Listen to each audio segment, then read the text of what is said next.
please don't be sorry. It is so nice for someone to actually ask, to take the time to be interested and learn something that they don't know.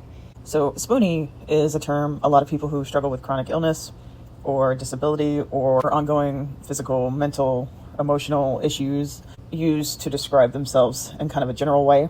They call themselves a Spoonie because it's an easy way to reference what they're dealing with without going through all the spiel that I just did in that single sentence, as well as the spiel I'm going into now to answer your question.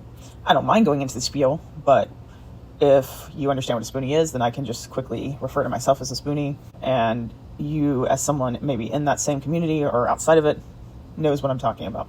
It doesn't require all the mental gymnastics and background context every single time a conversation begins that relates to that part of my life. The idea of the Spoonie is actually just based on the idea of spoon theory, and that's a theory that actually became popularized, as far as I know, by someone named Christine Mizardino. I don't know how to pronounce her last name, so I know I'm butchering it, but Christine came up with this theory, and the theory is a way that people dealing with these consistent, usually medical issues that constantly drain their energy, describe their day-to-day lived experience.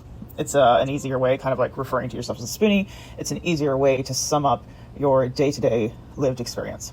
So the idea is that the average human, someone who's able-bodied just meaning that they're healthy or they're relatively healthy, or even if they're dealing with maybe some medical struggles, some mental, emotional struggles, that kind of thing, it isn't impacting their day-to-day life, their lived experience, in a way that's really debilitating, much or at all, essentially.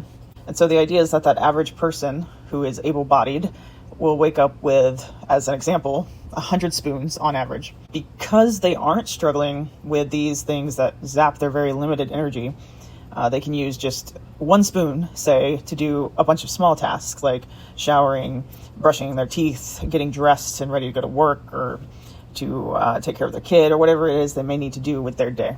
On the flip side, though, someone with disabilities or chronic illness or both, they do have a lot of overlap, obviously, might have to use 2 or even 3 spoons or more to do those same few tasks. And so the spoon theory is a way to kind of describe what that day-to-day lived experience looks like and feels like.